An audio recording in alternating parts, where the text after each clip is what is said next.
Hola, ¿qué tal? Bienvenidos una vez más a este tema de el proyecto de Dios, donde hemos estado viendo desde el primer capítulo que Dios se expresa en el interior, está completo, pero tiene necesidad de expresarse. Tiene que salir de sí y querer expresarse en ese sentido.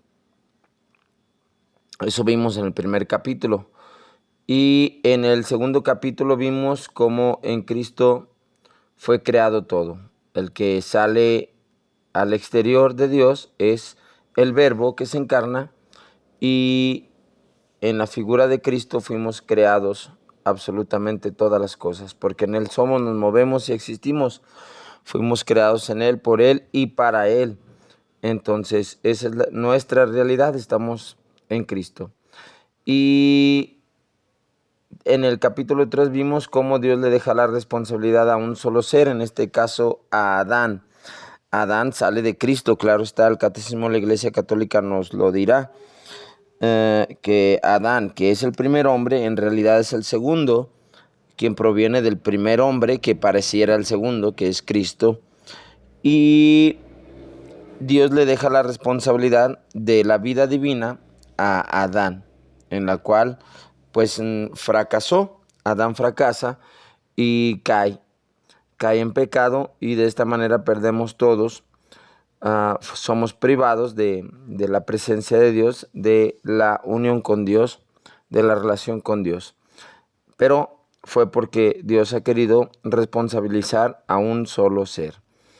En el capítulo 4 vimos en esta realidad de la responsabilidad de Adán, cómo dos voluntades no pueden reinar de manera cada una por su lado, sino que pueden reinar las dos siempre y cuando una se someta a la otra. En este caso, la voluntad humana tiene que, sí o sí, hacerse sumisa a la voluntad divina y decirle que sí a la voluntad divina para que pueda hacer lo que ella quiera, y así poder reinar unidas, tanto la voluntad divina como la voluntad humana, pero la voluntad humana reinando, sí, bajo la sumisión de la voluntad superior, que es la voluntad divina. Si no, entonces chocarían.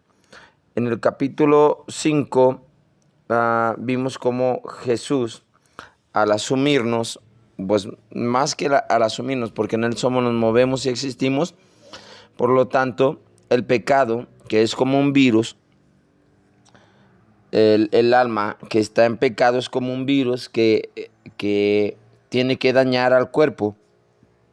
En este caso, daña cada alma, daña la humanidad de Cristo, puesto que en Él somos, en Él nos movemos y en Él existimos.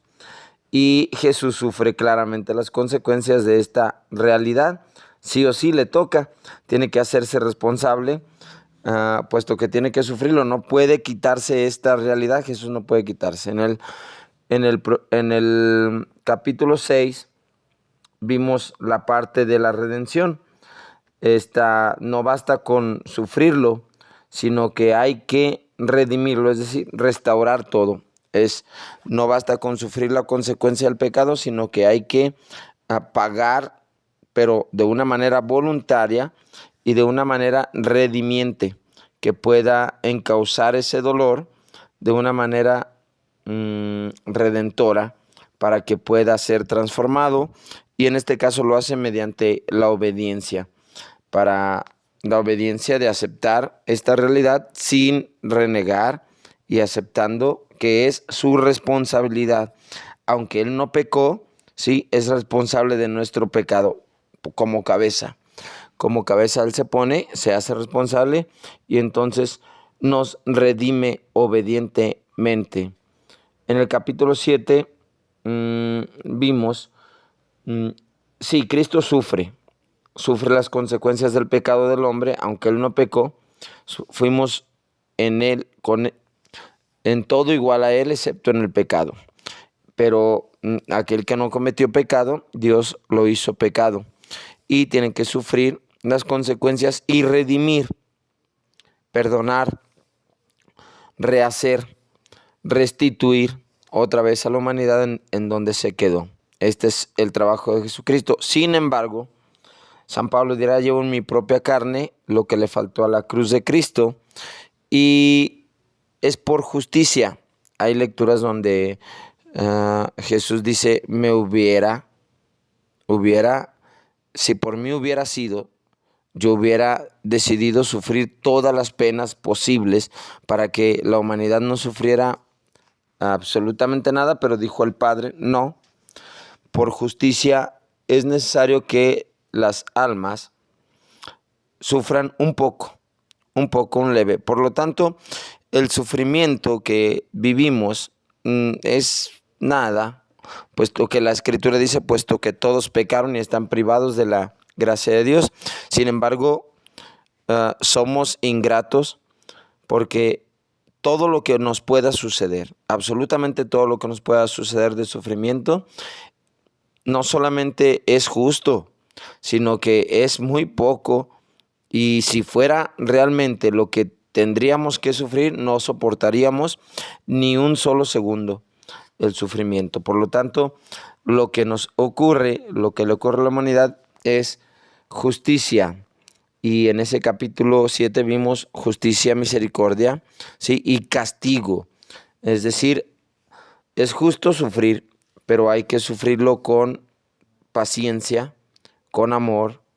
Pero si me pongo rebelde al sufrimiento, será de alguna manera como castigo, o se me vendrá castigo, no solamente por el pecado, sino por la rebeldía en la que yo estoy asumiendo lo que me debería tocar. Entonces no es válido que me esté haciendo el tonto con esta realidad. Me toca sufrir, y eso vimos en el capítulo 7. En el capítulo 8, pues hablamos de una lectura en la cual vendrá una tercera renovación, que en los escritos de Luisa empezarán.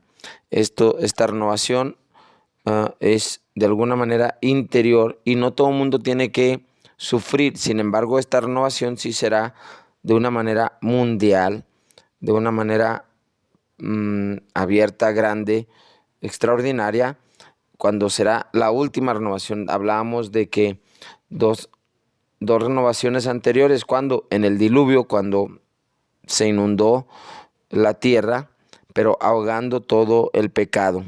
Simbolismo del bautismo, claro está. Y en la segunda renovación fue cuando Cristo vino a la tierra en su redención a purificar, para perdonar los pecados y restaurarnos. Esta tercera renovación será a través de los escritos, y pues de alguna manera una purificación para toda la humanidad, donde tendremos que sufrir consecuencias que nosotros mismos hemos ido tejiendo para que nos toque esta renovación. Pero será por gracia, por misericordia, que por medio de los escritos también se nos venga esta renovación. Los escritos de Luisa. En el capítulo 9 vimos 40 siglos, otra lectura muy interesante, en la cual nos habla de esos 40 siglos anteriores que simbolizan el estar sin Dios. Y estos 40 siglos son de Cristo para atrás, es decir, de la venida de Cristo para atrás, y de la venida de Cristo para adelante otros 40 siglos, en los cuales él habla de 40 siglos de la instauración de su reino, donde será posible, a partir de la resurrección de Cristo, ya de alguna manera proyectarnos para vivir este reino que llegará a la plenitud. En este video vimos cómo llegamos a la plenitud, más o menos, en la idea, contando, pusimos números. Todo, claro, está bajo una un simbolismo de lo que Jesús narra. Le gustan los números y vimos cómo pues alcanzaremos esta plenitud del reinado de Cristo en la tierra, y que no tiene que ser físico, es decir, no se va a sentar en un trono como cualquier político, no. Su reino es en el interior de cada ser humano, pero será de manera global, es decir, en la mayor parte de la humanidad, claro, dejando libre al que no lo quiera. Siempre eso será así. En el capítulo 10 vimos esta parte de solo querer lo que Dios quiere. Esta está muy interesante porque Dios, ¿qué quiere? Ahí hablamos de esa realidad. Dios quiere que su reino se haga presente en el hombre. Y el hombre quiere infinitas cosas. Quiere desde un simple plato en la mesa hasta un vehículo, una casa o una cuenta bancaria, quiere todo. Materialista o materialmente hablando, económicamente hablando, salud, estabilidad económica, de todo. Pero ese es el querer humano, el que está tras estas cosas. Pero el querer divino nos invita a eso, a el reino que Dios quiere instaurar sí o sí en la tierra, y que lo pidamos. Pídanlo, pidan esto. Esto es lo que debemos pedir, solo y únicamente el reino. Y pero sobre todo, el reino es Cristo. Cristo es el rey, el reino donde debemos habitar nosotros, los hombres. Y porque en él somos, nos movemos y existimos. Entonces, pero debe de ser él quien reina. Entonces, solo quererlo a él. Aún, decíamos ahí, aún el querer la divina voluntad puede ser hasta un ¿cómo se podrá decir? Ay Dios, tengo la palabra, pero puede ser malsano querer la divina voluntad por solo querer la divina voluntad, por solo querer ser Dios. Ese no es el sentido de la divina voluntad. El sentido de la divina voluntad es querer solo lo que Dios quiere. ¿Y qué quiere Él? Que Él sea todo en mí y para mí. Y eso debo de quererlo yo. Como le dice a Luisa en un escrito: bravo, bravo, hija, por fin encontré a alguien que me quiere a mí y no quiere lo que yo tengo. Pues ese es el punto, quererlo a Él, querer solo lo que Dios quiere. En el capítulo 11 vimos esta parte de a la espera del esposo, en la cual Jesús se tiene que ir, pero deja a la esposa o a la prometida, que ya es literalmente su esposa, porque no hay, ya selló un compromiso, que esto lo hablamos, se sella con la Eucaristía, con su muerte en la cruz, con su sangre en la cual bebemos.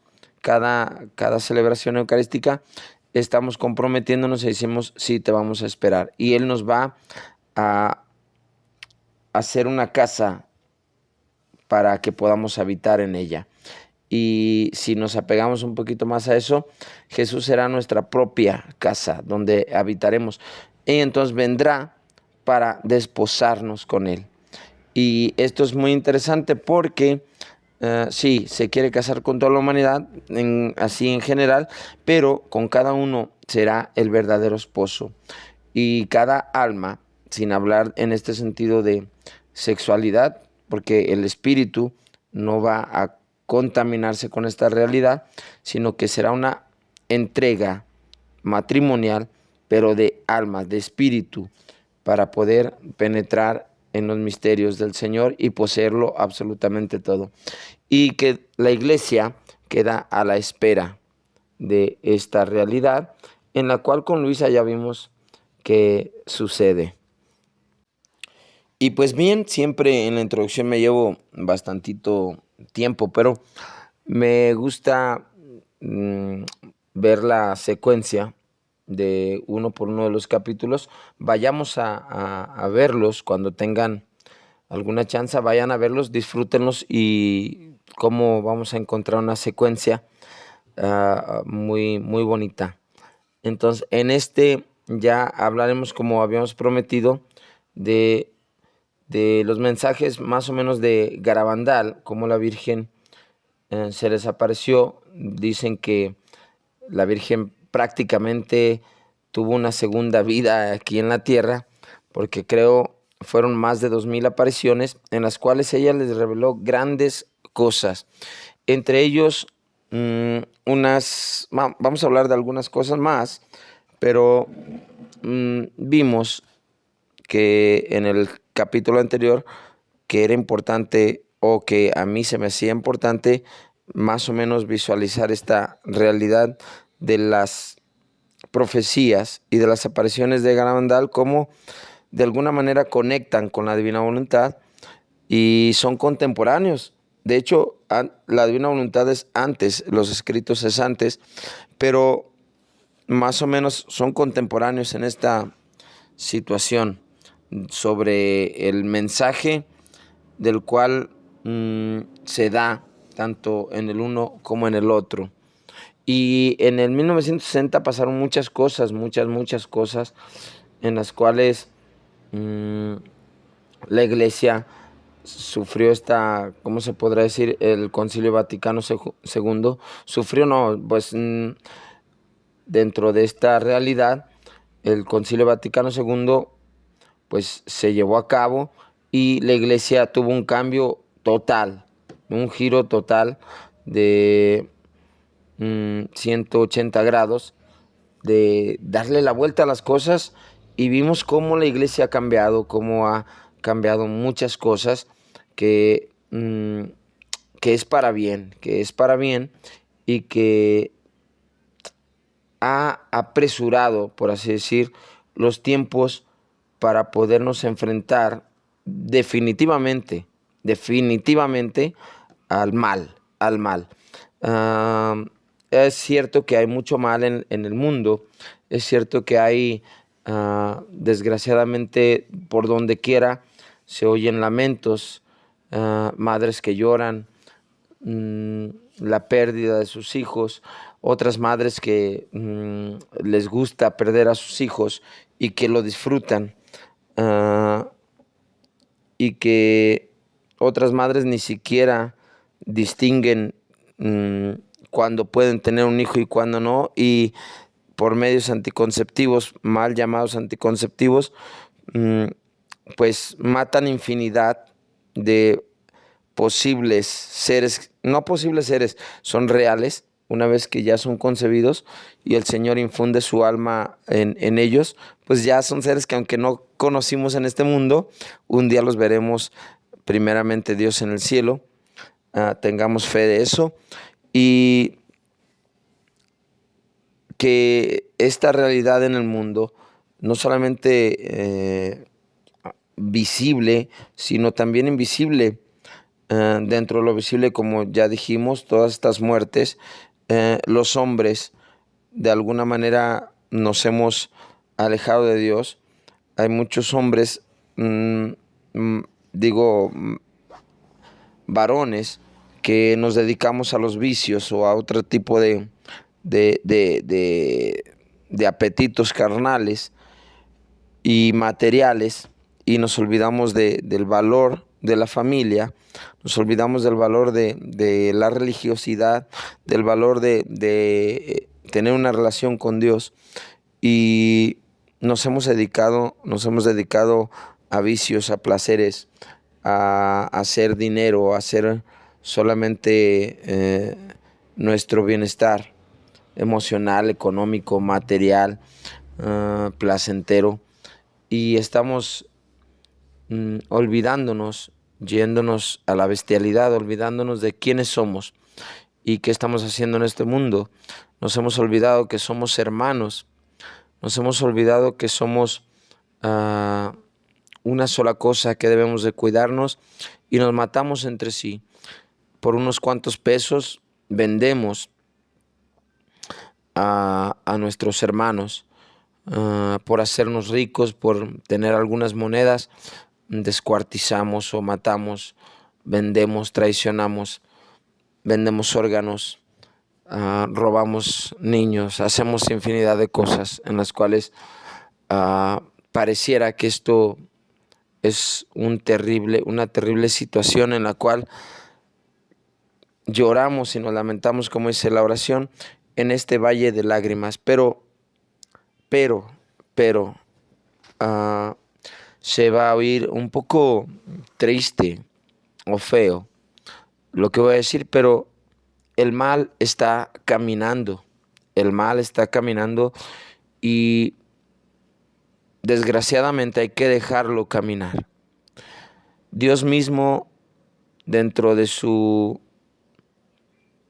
dentro de su sabiduría, permitió la libertad y dentro de la libertad aceptó que la maldad existiera y que el mal existiera.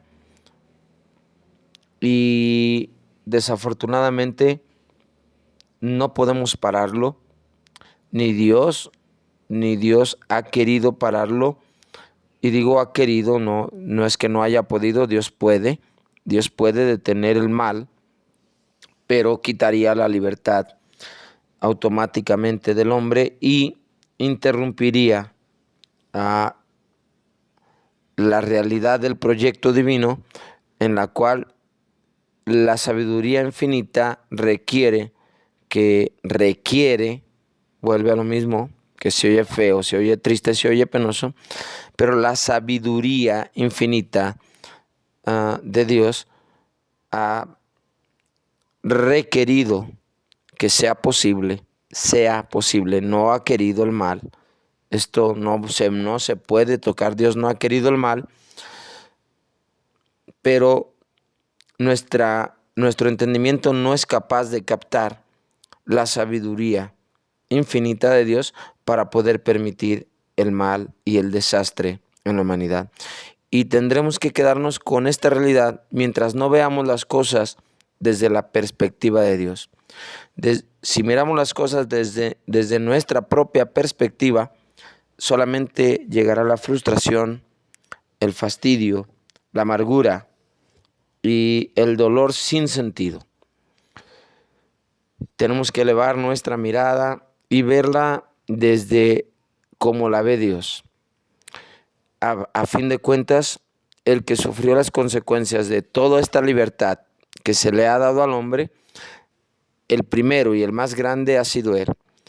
Si pudiéramos poner en porcentajes de cuánto ha sufrido Él las consecuencias del pecado y cuánto hemos sufrido nosotros y estamos sufriendo y sigue sufriendo Él, podríamos decir que es un 99,99999999 por un número de 10,000 kilómetros o de alrededor de la Tierra. El número, marcarlo de ahí hasta parar, hasta llegar al punto donde empezamos, dándole vuelta al mundo, y todavía faltaría para expresar el sufrimiento de Jesucristo, porque el sufrimiento de Jesucristo no es solamente exterior, sino interior, y ya nos lo ha narrado en algunos escritos de cuántas pasiones Él tuvo que sufrir, una por cada pecado.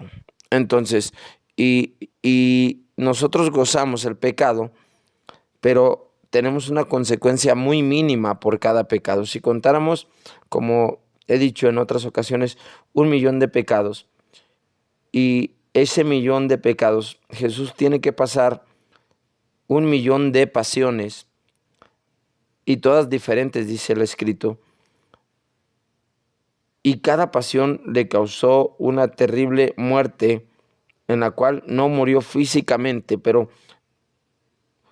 padece una muerte por ese pecado de una manera tan terrible que yo no puedo calcularlo Y a mí no me ha tocado ese millón de sufrimientos, ese millón, ese número de ese millón de pecados no me ha tocado padecerlo, y me ha tocado muy mínimo. Por lo tanto, ah, es injusto, es injusto porque yo he saboreado, es injusto decir que, que Dios hubiera hecho las cosas diferentes, porque yo tengo la posibilidad en cada acción de ya no permitirme a mí mismo disfrutar de los placeres de la carne y evitar a partir de ese momento la realidad del sufrimiento que le causo tan solo por un solo pecado a Jesucristo, y que Él no me permite a mí sufrir lo que me tocaría vivir. Entonces es injusto verlo desde mi perspectiva, es injusto. La medida de la perspectiva del mal está en Jesucristo, de lo que hace el mal está en Jesucristo. Y todo mundo quiere pecar, pero no quiere sufrir. Todo mundo quiere disfrutar, pero echamos la culpa a Dios de lo que ocurre en el mundo.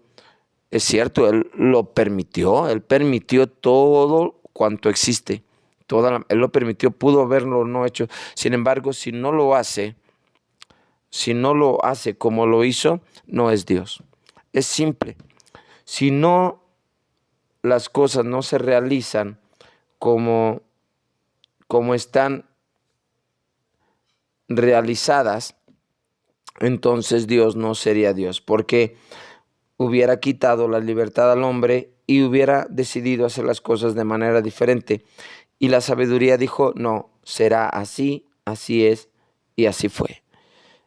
Con la libertad del hombre, Dios no, yo no quiero el pecado, no quiero el mal, pero tengo que dejar que el hombre decida, o me quiere a mí o quiere a su propia persona, su propio querer. Y otra vez, se oye mal, pero es una realidad. El mal sigue avanzando y hay que dejarlo que avance, porque tiene un tiempo y un límite y llegará. Llegará. Dios ha establecido que tendrá que tener ese límite, porque así la sabiduría de Dios lo ha realizado. Un misterio que no se puede comprender desde la perspectiva del sentido humano. Y decíamos que esta parte del Concilio Vaticano segundo, de alguna manera, que le ha dado un giro a la Iglesia y a las formas, también ha dado la posibilidad de que el mal se filtre. Ya lo dijo Pablo VI. El humo de Satanás se ha infiltrado por las rendijas y las grietas de la Iglesia. Y esto es una realidad, y hemos visto cómo la jerarquía o la ambición, el mismo pecado ha carcomido la mente de algunos que están en la cúpula, y que es a todas vistas de que el demonio quiere introducir su maldad, pero sin embargo la iglesia que es santa, no podrá ser derrotada jamás. Y aunque aceleró de alguna manera el Concilio Vaticano II aceleró, y hay que decirlo así, que ha hecho un gran bien a la iglesia, también el demonio aprovechó esta voltereta que se le ha dado a las cosas dentro de la iglesia, y ha usado las formas, porque se ha permitido más libertad, a lo que llamamos libertad, libertinaje, se ha permitido, y de alguna manera se ha dejado que los miembros de la iglesia en diferentes partes hagan lo que se les pegue la gana y que cada uno lleve su propio rumbo sin tener de alguna manera, ¿cómo se podrá decir? Una cierta rigidez. Y es necesario que sea así. Y el mal ha sabido aprovechar estos lineamientos, estas nuevas formas, y ha encontrado grietas. No lo digo yo, lo dice Pablo VI. Ha encontrado grietas y se ha infiltrado. Entonces, el mal existe, es real, está obrando, va a seguir obrando, pero no tiene la última palabra, y ahí es donde ahí es donde queremos llegar.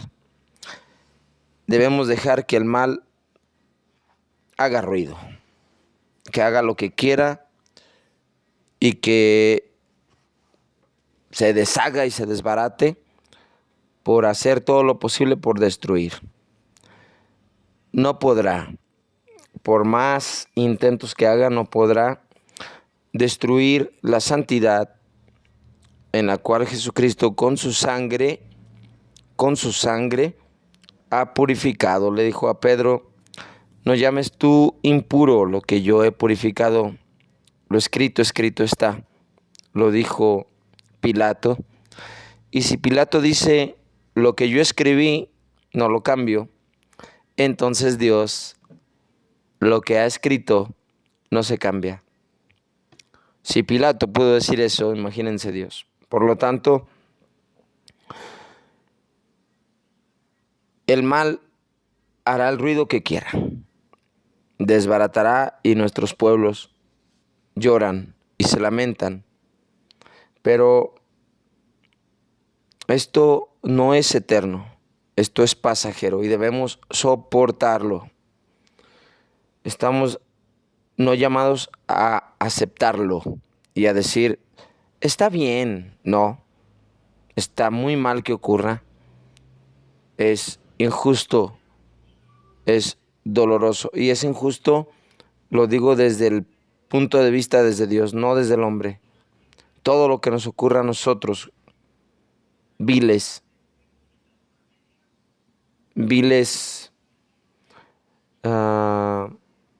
hacedores de mal, porque eso es el hombre, hacedor de mal,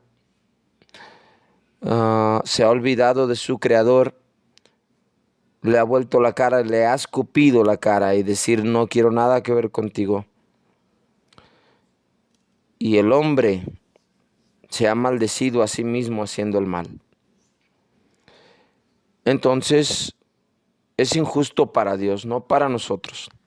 Es injusto para Dios que nosotros nos preste una casa y nosotros la destruyamos y se la querramos entregar toda desbaratada. Esto no es posible, es injusto para Él, que es el dueño. Mientras que nosotros, pues, vamos a sufrir solamente el desalojamiento de ese bien. Entonces, el mal tiene que seguir avanzando porque así lo ha querido el hombre, y el hombre es libre.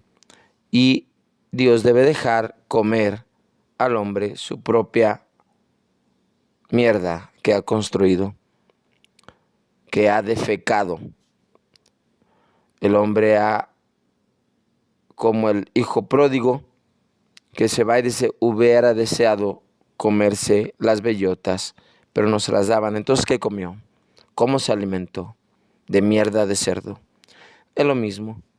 El pecado es algo que nos satisface. Entonces, decimos: no nos gusta la mierda. No nos gusta la mierda, pero tenemos hambre. Y no es volteado a ver a Dios. Cuando el hijo pródigo dice, cuando se hartó de mierda, cuando se hartó de tragar mierda, dijo: ¿qué estoy haciendo? Por favor, ¿qué estoy haciendo? Qué insoportable esto. Entonces, en ese mismo instante, reflexiona: Pues hasta que el hombre no entienda que esta mierda que estamos comiendo día a día a través de la humanidad, hasta que el hombre no entienda que es su propia mierda, mierda de cerdo, de pecado, mierda de pecado, en la cual sigue tragando, hasta que el hombre no levante la cara y diga, ¿qué estoy haciendo? ¿Qué estoy haciendo, Dios bendito? En ese momento volverá y empezará un camino de conversión para alcanzar lo que está llamado a ser hijo del verdadero rey. Entonces, ¿quieren maldad? Coman mierda. Traguen lo que su maldad ha creado. Y ahora sí, viendo esta realidad del hombre, vamos a leer una lectura y vamos a ver a dónde queremos llegar con lo de las profecías de Garabandal, en la cual es una realidad de... En Garabandal hubo prácticamente tres mensajes muy puntuales. Uno de ellos es el aviso, el otro es el milagro y el otro es condicionado. El aviso no es condicionado, el milagro no es condicionado, es decir, ocurrirán. El aviso y el milagro ocurrirán. El castigo es condicionado. El aviso y el milagro son la última llamada según lo que ha dicho en Garabandal. El aviso y el milagro son la última llamada a la conversión de todos. De todos. Definir esto bien. De todos. Aquí no se va a tolerar la maldad del hombre ya más. La Virgen les dice a Conchita y a las niñas en Garabandal que el aviso y el milagro, esto lo dice Conchita en una entrevista que la Virgen se los dijo. La Virgen les dice que el aviso y el milagro son como prácticamente una señal, una misma cosa que es para llamar a la conversión definitiva de la raza humana en total. Y quien se vaya a rebelar, órale pues, así le va a ir. Pero esto es que el aviso, y el castigo, si no se cumple este objetivo, si no se cumple el objetivo del aviso y del milagro, que es el último llamado a la conversión, si no se cumple como lo está pidiendo la Virgen, el castigo vendrá. Y será el castigo más grande, el que nunca habíamos conocido. Y habla literalmente castigo, es decir, más allá de solo pensar que es un sufrimiento que sea consecuencia solo del pecado, por así decir, una consecuencia natural del pecado, el castigo será por la rebelión, por la rebeldía, por la necedad de ver las pruebas, los signos. Como a Faraón se le dieron 10 signos y no los quiso contemplar. A la raza humana se le van a dar estos 2 signos, que es el aviso y el milagro. Y si no los acepta y no se convierte y no vuelve su cara a Dios, entonces el castigo vendrá y será terrible. Terrible. Y esta será la tercera renovación, si no, por así decir, si no va a alcanzar la plenitud, la conversión. Porque será una conectando pues con la divina voluntad esta realidad. Pero no quiero hablar de eso. Antes que nada, el aviso. El aviso habla sobre que en el momento que llegue el aviso, todos conoceremos nuestro interior. Tendremos como un juicio particular, donde veremos nuestra alma tal cual es. Y en este aviso se dice que algunos han interpretado así, que si los aviones están volando en ese momento quedarán estáticos, porque en ese mismo instante todos los que estén en ese avión entrarán en la presencia de Dios y se verán a sí mismos tal y cual son. Si yo estoy trabajando, estoy manejando, donde quiera que esté, se paralizará. Es común paralizarse el mundo. Pero puede ser, puede no ser, esto ¿qué importa? Lo importante es el sentido del aviso, que es, en un momento dado, todo mundo se verá tal cual es delante de Dios. ¿Y para qué? La pregunta es ¿para qué? Y la pregunta es, muy bien, ¿qué vamos a sacar de eso? ¿Para qué? Pues está claro que será para para vernos a nosotros mismos, ¿sí? ¿Quiénes somos? Y la pregunta es, ¿quién eres tú? ¿Quién soy yo? Y de ahí partimos. Y vamos a leer algunas lecturas del libro de cielo, que es aquí, por ejemplo, es el volumen 2, lectura 28, que dice así, en el segundo párrafo, tercer párrafo, dice, después de esto Jesús me ha dicho, el favor más grande que puedo hacer a un alma es el hacerse conocer a sí misma. Ahí está. Ahí está. El favor más grande que puedo hacer a un alma es el hacerse conocer a sí misma. Y digamos, el aviso. Conchita decía que,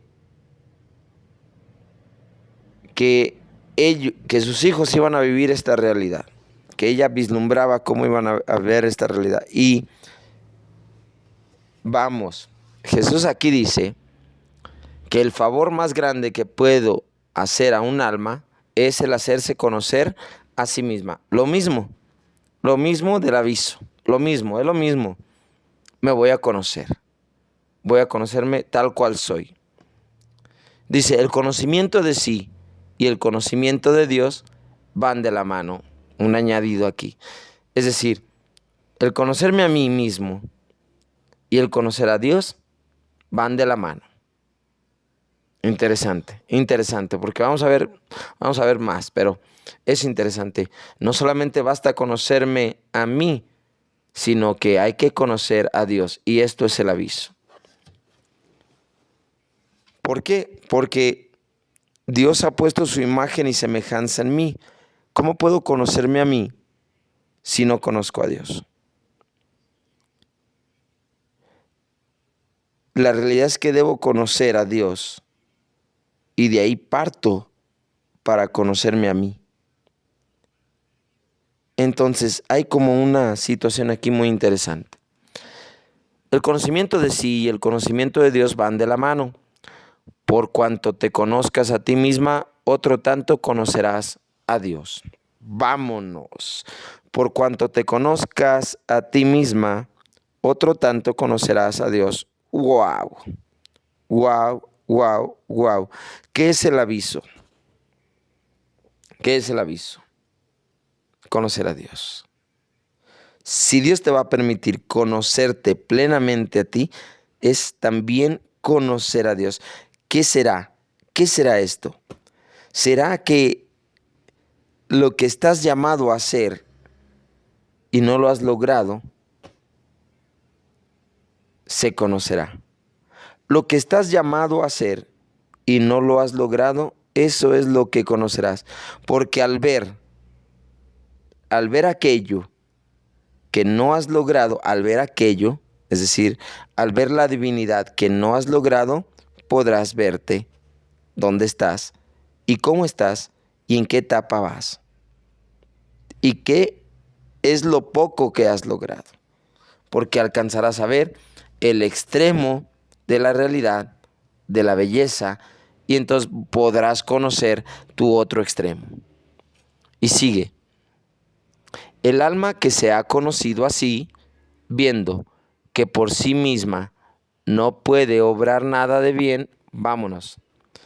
El alma que se ha conocido a sí misma ya ve, ya mira, ya contempla que por ella misma no puede hacer nada de bien, ningún bien. Por él mismo no puede obrar ningún bien. Esta sombra de su ser la transforma en Dios. Esta sombra de su ser la transforma en Dios. Esta sombra de su ser la transforma en Dios. Y de esto sucede que en Dios hace todas sus operaciones. Sucede que el alma está en Dios y camina junto a Él, sin mirar, sin investigar, sin hablar, en una palabra, como muerta, porque conociendo a fondo su nada, no se atreve a hacer nada por sí misma, sino que ciegamente sigue las operaciones del Verbo. Vámonos. Ahí está. En cuanto miremos lo que somos, ¿qué somos? ¿Qué soy? ¿Qué eres? Nada. En ese mismo instante te das cuenta que no tienes posibilidad de hacer algo. Es decir, ¿y dónde quedaron todos nuestros proyectos, placeres, comodidades? Si cuando llegue el aviso, ¿qué puedo decir? Al tener estos escritos, tú no necesitas que llegue el aviso. Si tú tienes estos escritos, los lees, los meditas, alcanzas a comprender, tu alma penetra, Dios penetra en tu alma tanto que te descubre y te deja desnudo, sin nada. Te has dado cuenta que estás desnudo y sin nada. Y ahora le tienes que decir a Dios, tú vísteme. Tú vísteme. No víctima, vísteme. No te hagas la víctima. ¿Eh? Vísteme. Casi suena igual, pero no. Entonces, de hecho ya no te toca hacerte la víctima, ahora ya te toca que te vistan. Y es Dios quien tiene la posibilidad de hacerlo. En ese momento, ¿qué pasa con el aviso? Si no logras comprender esta realidad y no te logras ver reflejado en tu nada, gracias a la belleza y la magnificencia del todo, entonces entrarás en una repugnancia de ti. Y esto no hará que te conviertas. No hará que te conviertas cuando sientas la repugnancia malsana de decir, maldita sea, maldita sea. ¿Por qué? ¿Por qué me tuvieron que mostrar que no soy importante? Que no soy lo que yo pensé que era.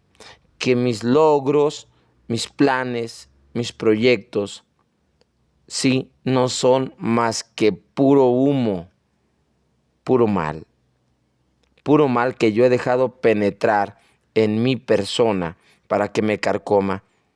si esto lo vives desde la amargura, entonces no habrá conversión. Si tú no logras comprender, si yo no logro comprender que soy nada y que no merezco nada y que lo único que puedo hacer es esperar que el todo se apiade, tenga misericordia y vea en mí que yo estoy aceptando mi nada, diciéndome qué puedo hacer yo, qué puedo hacer yo. Y entonces en este punto es, siéntate y observa lo que yo puedo hacer en tu alma, en tu ser, en tu persona. Y de aquí partimos, de el conocerme a mí mismo y del saber por qué me puedo molestar conmigo en el punto de decir, desgraciado de mí. No, reconoce tu nada, acepta. Pecas, eres pecador, sí, renuncia, no te pertenece, no tienes por qué hacer el mal al cual no fuiste llamado. Entonces, reconoce tu nada y acepta que lo que tú estás haciendo, tu pecado brota de ti, de tu querer, porque has querido, tu pecado es, por así decir, tu pecado es tu nada queriendo ser algo. Tu pecado es tu nada queriendo ser algo que nunca será. Porque dice Jesús en la Escritura, el que quiera ganar su vida, la perderá. Es esto. El que quiera reconocer en su persona algo, porque no quiere quedarse en la nada, porque dice, no, mis méritos, mis logros, mi esfuerzo, tu esfuerzo es nada. Tu esfuerzo es nada. Lo único que tienes que hacer es renunciar a lo que tú crees que eres. Esto es divina voluntad. Renuncia a lo que tú crees que eres y que has logrado. No has logrado absolutamente nada. Nada has hecho tú. En lo que tú vengas a presumir que has realizado, no te pertenece. No te pertenece. No te adueñes de algo que no te corresponde. Tu lugar es la nada. Sí o sí. Oye, pero es que yo vengo aquí y no. El purgatorio lo dice la misma palabra. El purgatorio lo dice la misma palabra. Purgatorio es purgar. Es decir, quitar. ¿Qué cosa? Todo lo tuyo.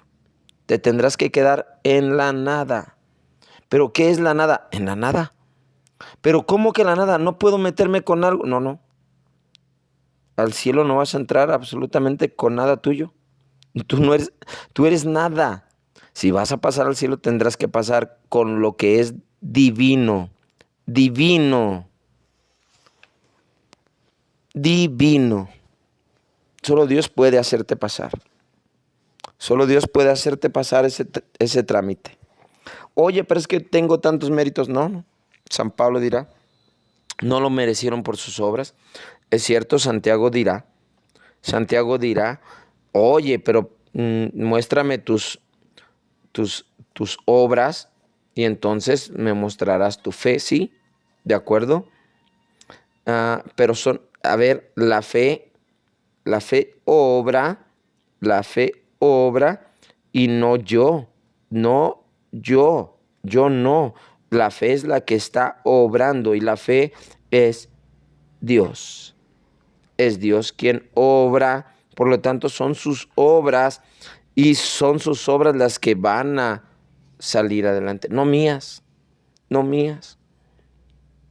Entonces, yo no me debo adueñar de ninguna obra de Dios y debo reconocerme delante de Dios que yo no he logrado absolutamente nada. ¿Qué soy? Nada.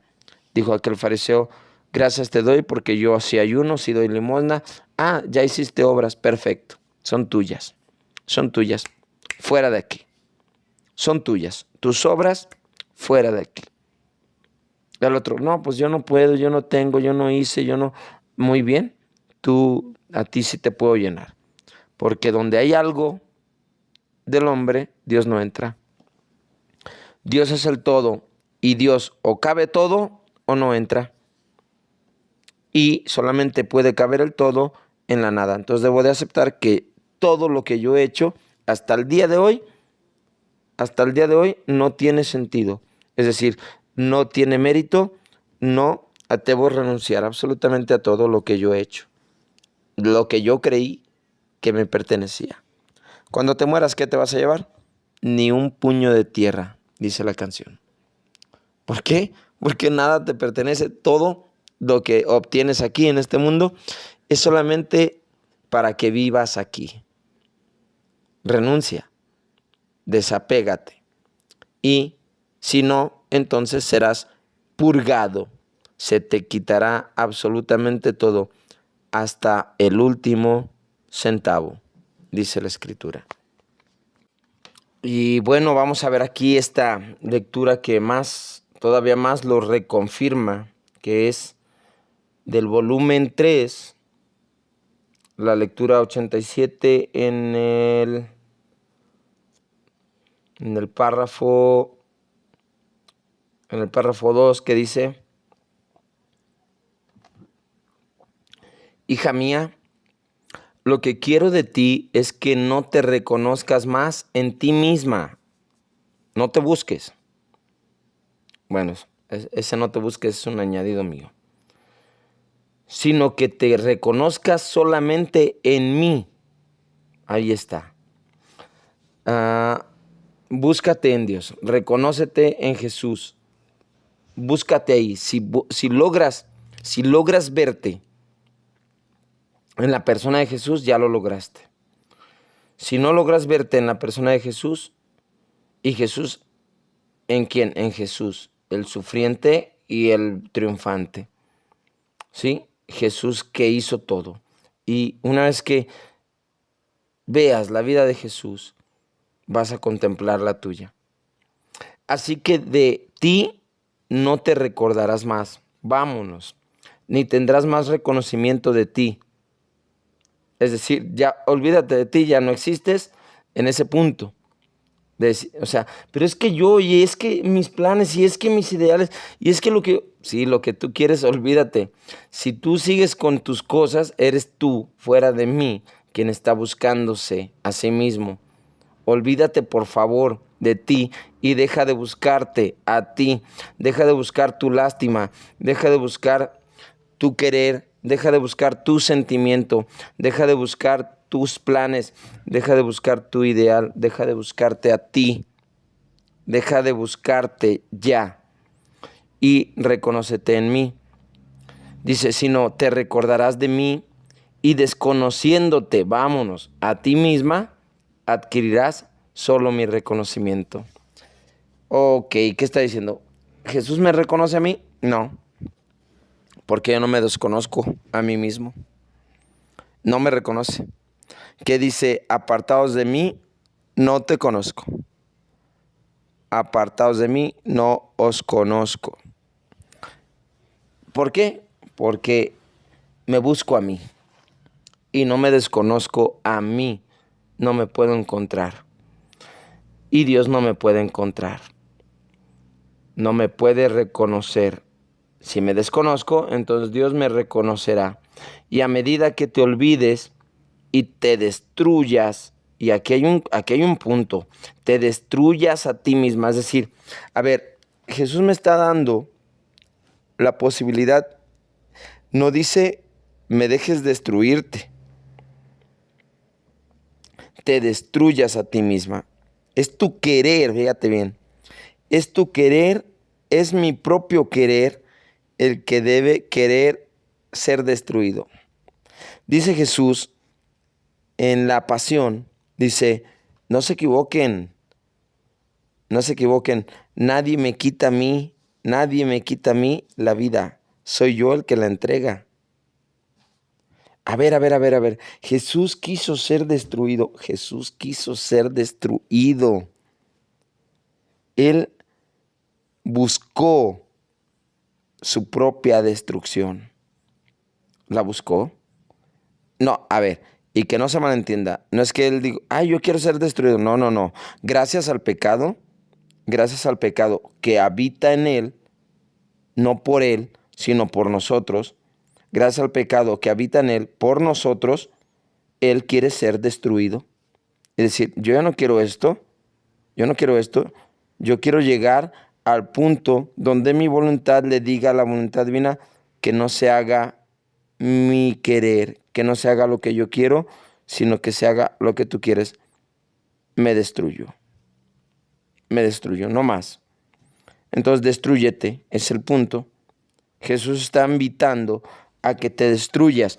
Ah, esto no me gusta. ¿Cómo me voy a deshacer de mi propia persona?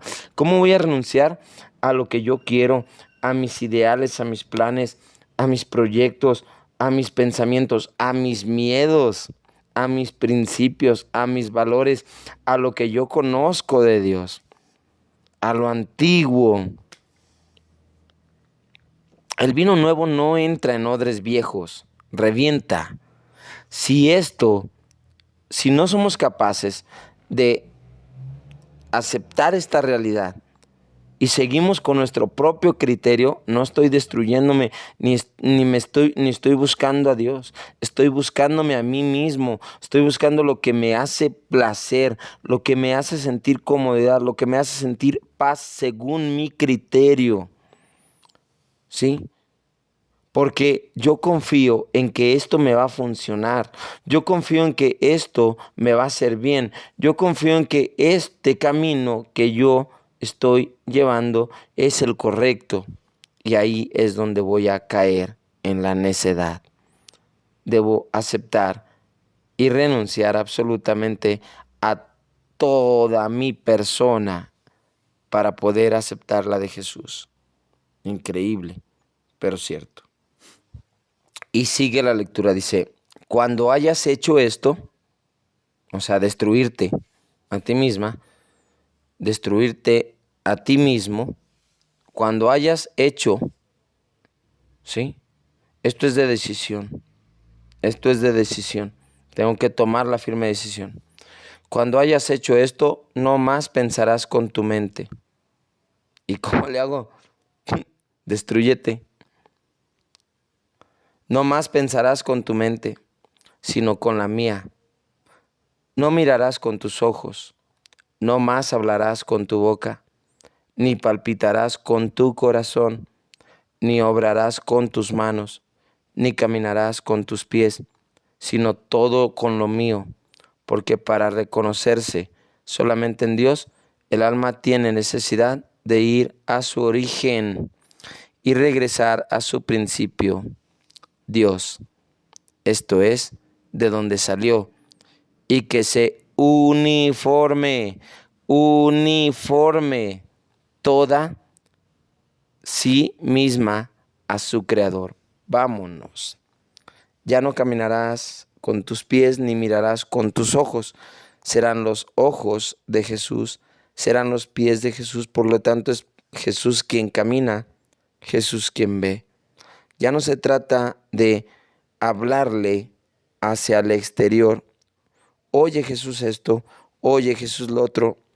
No, la divina voluntad se trata de dejar que Jesús viva, respire con mis pulmones, con mi nariz, mire con mis ojos y que Él sea el que mire y que Él decida y yo no pueda pensar, que yo no piense en banalidades y que solamente los pensamientos de Jesús sean los pensamientos que yo tengo, porque no serán míos. Al contrario, sabré distinguir que Jesús es quien piensa. Tendré que hacerlo. Y para saber que Jesús es el que piensa, pues debo de saber reconocer que yo no pienso. Entonces, mientras yo siga pensando, mientras mi persona, siga pensando en lo que quiere, en lo que busca, entonces no es Jesús. Esto es complicado, complicadísimo para la mente humana. Ya se lo dijeron los discípulos. Entonces si esto es así, imagínate. Y le dice Jesús, lo que para el hombre es imposible, para Dios es muy simple. Para Dios no lo es. Entonces, ¿y esto lo puedo lograr? Claro, claro que sí. Basta que lo quiera. Ahora, ¿lo quiero o no lo quiero? Esa es la pregunta. Dice, y que todo lo que retiene de sí misma y que no es conforme a su principio, Dios, lo debe deshacer y reducirse a la nada. Olvídate de ti. Olvídate de ti, no vivas más para ti. Solo en este modo, desnuda, lo que decíamos, desecha, es decir, ya déjate de tus cosas. Puede regresar a su origen y reconocerse solo en Dios y obrar según el fin para el cual ha sido creada. Ahí está. He aquí, entonces que para uniformarse toda, absolutamente toda en mí la criatura, el alma debe volverse indivisible conmigo. Ahí está. Maravillosa lectura. Entonces, esto es una realidad. Este aviso no necesito que llegue. No necesito que llegue el aviso de Garabandal, de la profecía. Estas dos simples lecturas me hablan de lo que yo soy dentro de Jesús. La nada. La nada. Y que yo he querido ser algo. Yo he querido forjar mi propia persona.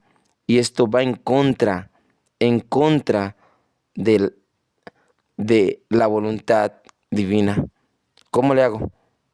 ¿Cómo le hago con esto? Entonces,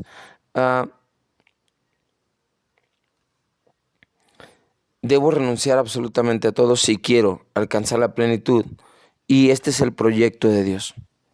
Dios ha querido desde un principio que yo sufra una sola cosa. No ha querido, Dios en su proyecto no ha querido el sufrir.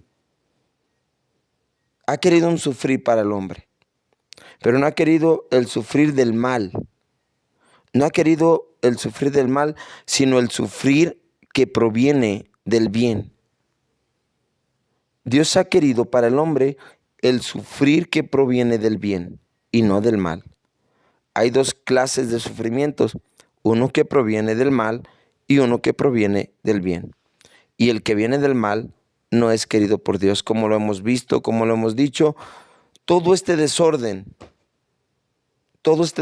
que ha estado ocurriendo, ¿por qué? Por el mal, por el mal. Pero ¿hubiera habido un sufrir que Dios hubiera querido? Sí, sí. Y esto provenía del bien. ¿Cuál? El conocimiento de sí mismo. Te va a doler porque vas a tener que aceptar, renunciar a aquello que pudieras haber querido. Adán no renunció, no tenía nada. Adán era la nada absoluta porque poseía a Dios. Pero cuando quiso y se volteó a sí mismo, lo dice el Catecismo de la Iglesia Católica, numeral 398, el pecado de Adán consiste en preferirse a sí mismo antes que a Dios. Y el sufrimiento del bien consiste, no te prefieras a ti. Y ese es un sufrimiento al cual no queremos renunciar. No queremos renunciar al sufrimiento de preferirme, de no preferirme a mí mismo. Me prefiero yo sobre todas las cosas. Me amo yo sobre todas las cosas. Por encima de mi pareja, por encima de mis hijos, soy yo mi gran valor, mi gran amor. Soy egoísta hasta los huesos. Ese es mi pecado. Y es mi mayor gozo. el preferirme a mí mismo. ¿Cómo renuncio a mi mayor gozo y deseo, que es el preferirme a mí? ¿Cómo voy a preferir a Dios si puedo preferirme a mí mismo? Entonces quédate contigo y no obtendrás a Dios. Quédate contigo, disfruta de ti, aprovéchate a ti, vive tu vida que es miserable, mi vida que es miserable, porque lo único que puedo construir es lo que construye aquel de la Torre de Babel, algo que no va a alcanzar a existir jamás, algo que no va a alcanzar la plenitud. Entonces, hay más lecturas, muchas más lecturas que hablan de esta realidad de el conocimiento de sí mismo, que el aviso de Garabandal, según la profecía de la Virgen a Conchita, pues es para eso, que el aviso tendrá como misión un juicio particular, donde te verás tal cual es delante de Dios. Entonces, necesitas que venga el aviso. Pregúntate, respóndete. Necesitas del aviso y ver un aspecto espiritual y quedarte por un segundo eterno contemplándote a ti, contemplar lo que tú eres delante de Dios. Yo te digo, estas lecturas te lo dicen. Estas lecturas son capaces de desnudarte hasta el tétano de los huesos. Es capaz de ver lo más oscuro de ti, de ver y penetrar y decir, esto eres. Esto eres. Búscame. Y si quieres buscarte a ti, te vas a encontrar solo en mí. Y de aquí partimos. Ya para aterrizar vamos a hablar del volumen 4, la lectura 122, que dice: después de haber esperado mucho, ha venido mi dulcísimo Jesús y me ha dicho: hija mía, el apoyo de la verdadera santidad está en el conocimiento de sí mismo. Ok. Hay una santidad que es verdadera. Esta es la divina voluntad. Está en el conocimiento de sí mismo. El apoyo de esta verdadera santidad está en el conocimiento de sí mismo. Le dice Luisa, ¿y yo, de veras? Y Jesús dice, cierto, porque el conocimiento de sí mismo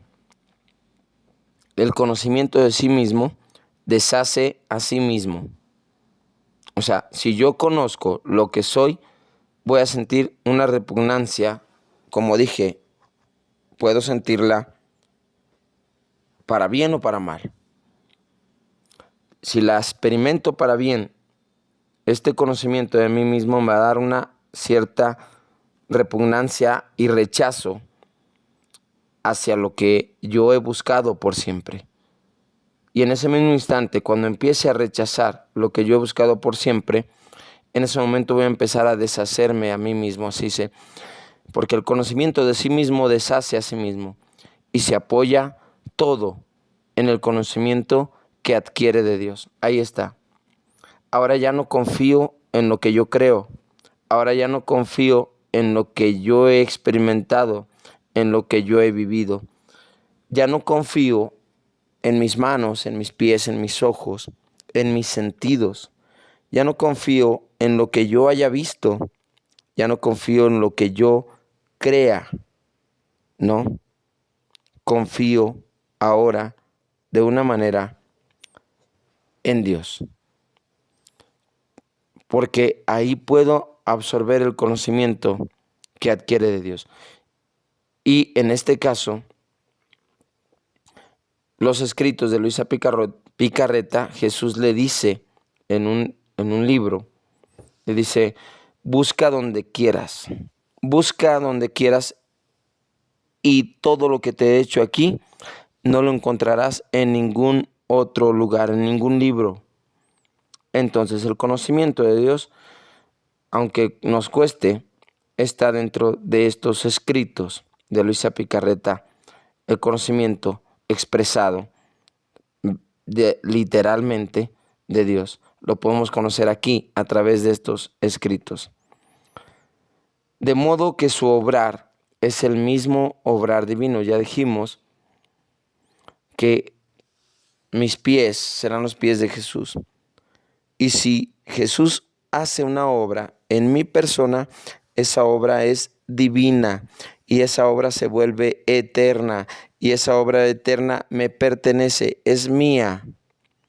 En las horas de la pasión dirá, por cada palabra bien meditada como se debe de hacer, bien vivida, experimentada en la persona, Dios le promete que le dará un alma. Un alma sí me pertenece. Si yo vivo la divina voluntad, las horas de la pasión, por cada palabra vivida, bien metido en esa palabra, un alma me será otorgada. ¿Y para qué quiero un alma? No, lo que pasa es que es mía, porque si es de Jesús, es mía. ¿Sí? Si le pertenece a Jesús, me pertenece a mí. No quedando más nada del propio ser. Ahí está. Después agregado, cuando el interior se embebe, se ocupa todo, se ocupa cuando el alma, el interior del alma, se ocupa todo, absolutamente todo de Dios y de todo lo que a Él le pertenece, todo, Dios se comunica todo, absolutamente todo, sí mismo al alma. Es decir, Dios se da en plenitud cuando el alma sí se ocupa todo de Dios. Se ha olvidado de sí, se ha deshecho toda su persona solamente para quedarse sin nada, para que Dios pueda entrar y se comunica absolutamente todo. Dice, pero cuando el interior se ocupa ahora de Dios, ahora de otras cosas, Dios se comunica en parte al alma, no se comunica todo. Y ahí está. Pues bien, esta parte del conocimiento de sí mismo, que en el aviso de Garabandal está prometido como promesa y como profecía de que ocurrirá espiritualmente en cada alma, esto también es anticipadamente esa realidad. Y yo no necesito que venga por sí mismo el aviso si ya penetro el conocimiento de mí a través de Jesucristo. A través de conocerlo a Él, me voy conociendo a mí mismo.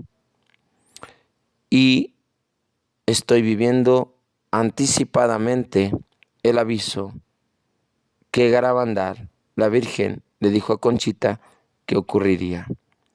Pues bien, ya veremos el próximo capítulo de El Proyecto de Dios. Pues hasta aquí lo que hemos de escuchar y las lecturas muy buenas. Pues bueno, que estén bien. Bendiciones.